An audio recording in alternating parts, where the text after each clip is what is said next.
Beleza, vamos mergulhar nisso. Sabe, quando a gente anda pela rua no dia a dia, é muito fácil ver os prédios só como, bem, prédios, né? Um lugar para nos proteger da chuva, um espaço de trabalho e só. Mas a nossa ideia nesta exploração hoje é mostrar que as pedras, o aço e o vidro que cercam a gente são, na verdade, os registros mais duradouros da nossa própria história. É fascinante pensar que cada grande construção carrega a essência da expressão humana. Elas mostram exatamente como as antigas civilizações viviam, no que elas acreditavam com tanta força e como a humanidade foi resolvendo problemas de engenharia super complexos ao longo dos milênios. E para a gente realmente entrar no clima, tem uma frase perfeita que amarra toda essa ideia. Os monumentos funcionam como livros abertos no meio das cidades. Pensa nisso. Uma fachada de igreja barroca ou aquelas colunas enormes de um templo antigo não são só blocos de pedra parados ali. São páginas, páginas literais, escritas por engenheiros, por artistas, por trabalhadores, séculos atrás. É o nosso registro físico de como a espiritualidade e o pensamento humano evoluíram. E o mais legal de tudo, tá tudo ali, super disponível para quem souber ler essas estruturas. Então, seguindo essa nossa metáfora, vamos começar a folhear esse material. A arquitetura como livro histórico, lendo os capítulos da humanidade. O nosso primeiro capítulo é a engenharia do mundo antigo, poder e monumentos colossais. Olha só como essa história vai se construindo.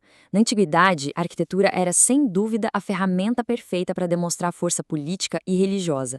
Não existia internet, não tinha rede social para espalhar a grandeza de um império.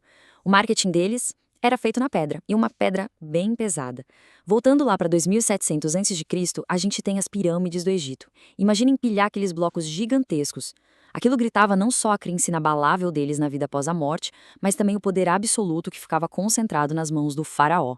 Aí a gente dá um salto para 432 a.C., lá para o Partenon, na Grécia. Aqui a lógica já muda um pouco. A força bruta abre espaço para uma busca pela harmonia, sabe? Colunas de mármore alinhadas com uma precisão impressionante para honrar os deuses. E avançando para 80 d.C., o Império Romano constrói o Coliseu.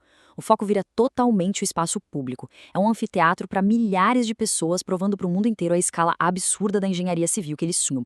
E, nossa, a genialidade não estava nem um pouco restrita à Europa ou à África.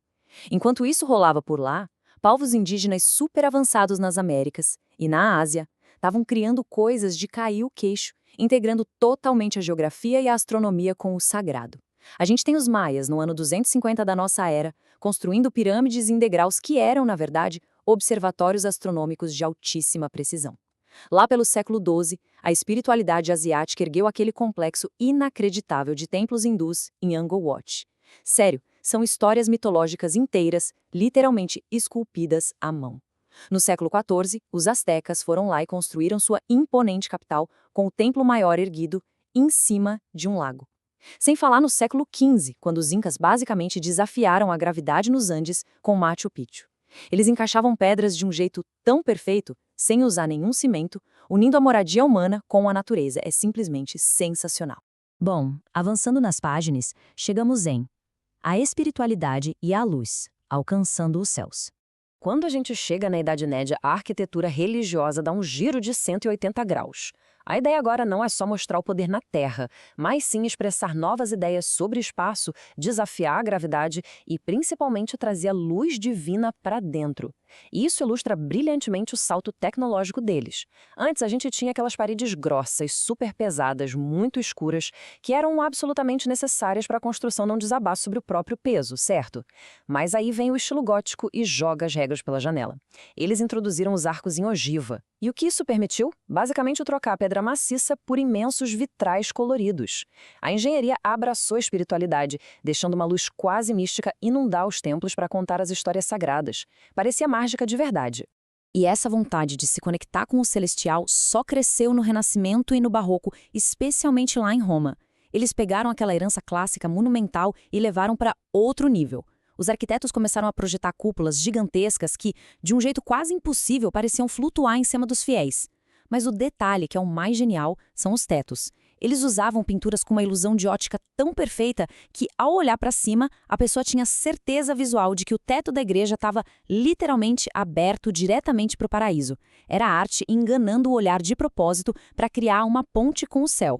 Agora, olha que interessante quando essa força dramática cruzou o oceano e chegou aqui no Brasil. O barroco colonial brasileiro criou um contraste e uma dinâmica visual que é única. Por fora, as fachadas usavam materiais locais muito simples, exibindo exteriores super contidos feitos de pedra, sabão e reboco branco. Mas nossa, quando a gente cruza a porta é uma explosão absoluta. Interiores inteirinhos cobertos por folhas de ouro e talha dourada. Os artistas locais pegaram aquele estilo de fora e colocaram a nossa expressão, dialogando com a realidade de quem vivia aqui. Transformaram por fora algo muito simples em verdadeiras joias culturais brilhantes por dentro, guardando segredos de ouro.